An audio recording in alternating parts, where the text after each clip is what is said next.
Assalamualaikum warahmatullahi wabarakatuh. Ya, maksud dan tujuan saya menyampaikan tentang brain fog siang ini adalah agar untuk sebetulnya mencegah ya, jangan sampai jadi kita kan orang tua biasa lupa ya. Nah, lupa ini masih wajar atau tidak wajar. Nah ini silahkan. Jadi kalau istilahnya otak berkabut, bukan otaknya menggepul ya.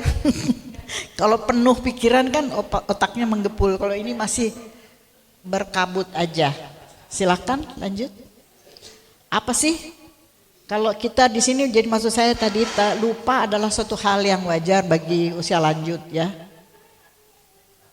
Karena proses menua menyebabkan terjadinya perubahan fisiologis dalam bukan hanya di otak, tetapi di dalam seluruh sistem dalam tubuh kita itu mengalami penurunan. Juga termasuk di otak kita. Itulah sebabnya kenapa kita kadang-kadang lupa ya. Dan tidak cepat merespons sesuatu secepat sebelumnya. Kalau biasanya kita cepat bisa menanggapi sesuatu, ini kok agak lamban. Nah hal ini sebetulnya masih normal ya. Nah namun kalau kita tiba-tiba merasa nggak nyaman di otak, kayaknya ada yang menyeliputi, terus seperti ada kabut yang menutup, nah gejala itulah yang disebut brain fog. Jadi brain fog ini bukan suatu penyakit, tapi adalah suatu gejala dari penyakit, menunjukkan bahwa ada sesuatu yang terjadi pada diri kita. Dan brain fog itu bisa sembuh, hilang dengan sendirinya. Namun kalau bila berkepanjangan itu harus diatasi ditangani dengan serius. Nah, apa yang dimaksud dengan brain fog? Yaitu suatu sindrom. Sindrom itu gejala-gejala yang mempengaruhi kemampuan seorang untuk memusatkan perhatian. Jadi dia nggak fokus, sulit konsentrasi terhadap suatu hal. Jadi tadi saya sudah sampaikan bukan suatu penyakit, melainkan suatu gejala dari suatu kondisi medis tertentu yang mempengaruhi fungsi kognitif seseorang. Nah, penyebabnya apa aja? Itu karena kita minum obat-obatan. Umpamanya ya, kita minum obat, kalau pada orang tua hati-hati dengan obat penenang. Obat penenang itu justru menyebabkan kayak kita ini di mana gini. Jadi malah bukan tenang Bu, justru nggak tenang. Ya bisa jadi nggak fokus, nggak tahu di mana ini, aku berada di mana gitu ya. Atau kita kurang nutrisi, makannya nggak bener. Nah tanya Bu Titut, makannya apa yang bener tuh supaya nggak leng-lengan kata orang Jawa ya. Atau kita mengalami stres yang jangka panjang.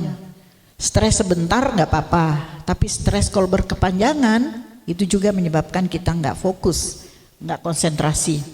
Atau kita kurang tidur, kan tidak nyaman dalam otak. Atau terjadinya perubahan hormonal dalam tubuh kita, ya. Dan lain adalah penyakit-penyakit tertentu, umpamanya kita menderita diabetes mellitus dan sebagainya, hipertiroid atau yang lain-lain, banyaklah penyakit. Lanjut. Nah gejala-gejalanya apa aja? Jadi kita confuse ya, bingung. Kita ini berada di mana gitu. Kadang-kadang bingung di mana ini, ya. Terus lagi ngobrol gini, terus lupa nyambungnya, ya. Terus kita nggak bisa berpikir jernih, ya. Akibatnya apa? Sering kita irritable, suka gampang tersinggung, padahal enggak kayak gitu ya maksudnya, tapi karena kita sebetulnya kesel sama diri kita sendiri. Yang keempat adalah sulit konsentrasi, kita sangat sulit fokus pada suatu hal.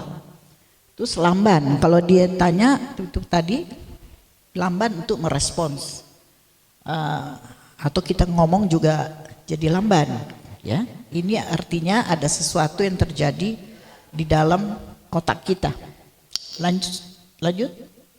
Apa aja yang menyebabkan kita bisa terjadi perkabutan di dalam otak? Kalau kita kerja terlalu berlebihan, ya, atau kita kurang tidur. Nah, Mumu nih jangan suka kerja terlalu banyak, entar terbang sini, entar rapat, entar ini, ya. Santai Bu ya, tenang-tenang. Apalagi Bu kalau kurang tidur, ya. Stres berkepanjangan menyebabkan tadi berkurangnya darah ke otak, ya, yang mempengaruhi daya ingat.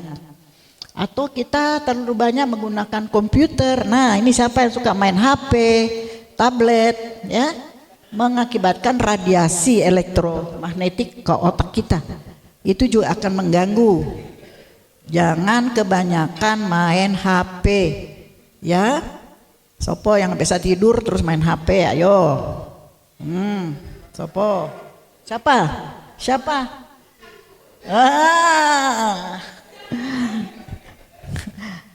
Katanya anak-anak tuh kan cuma 5 to 8. Barangkali kita juga sekurangnya pagi-pagi buka, sore udah jangan terus-terusan buka-buka HP terus, nanti mempengaruhi otak kita, ya, karena ada radiasi elektromagnetik tadi, ya, ke otak hingga kita bukan jadi pinter, kita jadi kurang pinter, ya.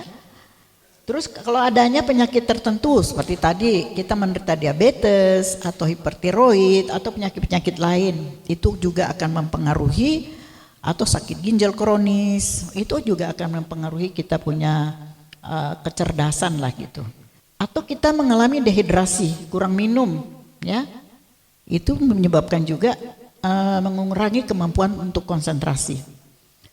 Nah, tadi masalah hormonal, orang dengan gangguan kanker atau apa, ya, mengganggu ke hormon juga menyebabkan dia kurang bisa berkonsentrasi. Tapi yang dapat juga menyebabkan kita otaknya berkabut adalah karena polusi. Ada toksin atau racun-racun, zat kimia, insektisida juga dapat mengganggu kecerdasan kita dalam kejernihan dalam berpikir. Lanjut. Nah, cara mengatasi supaya kita nggak terjadi perkabutan dalam otak itu ya adalah cukup tidur malam hari, jangan main HP ya malam hari. Pokoknya dimatikan TV, mati HP, mati semua, tidur, ya. Jangan main HP karena mau tidur, bukan, simpan tidur, insya Allah. Siapa yang nggak bisa tidur malam? Banyak ya. Nanti kita bicarakan tentang bagaimana kita supaya bisa tidur malamnya. Makan sehat dengan gizi berimbang, rutin berolahraga. Nah itu Bu Titut, ya, bagus Bu Berti, selalu berolahraga. Kelola, tapi meskipun berolahraga tapi punya stres terus, ya, itu juga nggak baik buat kita. Nah, relaksasi, terapi sauna umpamanya nih, kita relaksasi dengan terapi sauna. Kita apa kalau di Jepang apa namanya, onsen. Di Jepang itu kan berjemur berapa cemplung di air hangat gitu loh, rame-rame. Dan vitamin, kalau kita memang mengalami kurang cerdas itu kita harus pakai nootropik, ya, barangkali pernah dengar neutrofil atau apa gitu, itu sama juga sebetulnya untuk mempengaruhi. Tapi jangan ginkgo biloba ya, ginkgo biloba itu bahaya kalau kita tidak tidak menggunakan dengan tepat. Dan kita juga bisa dibantu dengan herbal suplemen, ya, banyak herbal yang suplemen herbal yang bisa membantu kecerdasan, ginseng umpamanya, ya. Lanjut, Nah, vitamin apa aja yang perlu buat kita orang tua nih, ya? Itu B12, vitamin D3 dengan dosis 5.000 tentu. Zat besi B12-nya juga yang tinggi, D3-nya itu 5.000 jangan 1.000. Dan zat besi serta magnesium. Saya kira itu suplemen-suplemen yang banyak memang dijual di luaran. Barangkali atau ada pertanyaan satu, ya monggo Pak. Vitamin, Ya. apakah itu semuanya harus diminum atau satu saja? Enggak Pak. Tergantung kebutuhan Bapak. Tergantung. Tapi kalau umpamanya kan D3 sebetulnya kalau Bapak berjemur itu kan D3 Pak. Diperiksa laboratorium memang cukup mahal. Kalau periksa vitamin D di dalam darah itu mahal, ratusan ribu, 400, 500 ribu. Memang mahal. Tapi boleh kita periksa supaya kita tahu kondisi kesehatan kita. Tidak ada salahnya. Ya, zat besi juga bisa diperiksa, kadar B12, ya. Jadi kita bisa asam folat itu ya, sangat baik kita pakai buat kita usia lanjut. Nah, sering kalau pegel-pegel atau apa itu pakai magnesium, ya. Jadi tergantung gejala yang ada pada diri kita. Tapi mempengaruhi kita punya sistem peredaran darah. Nah, kalau peredaran darahnya kurang ke otak, nah itu kita jadi katanya orang Jawa leng-lengan gitu.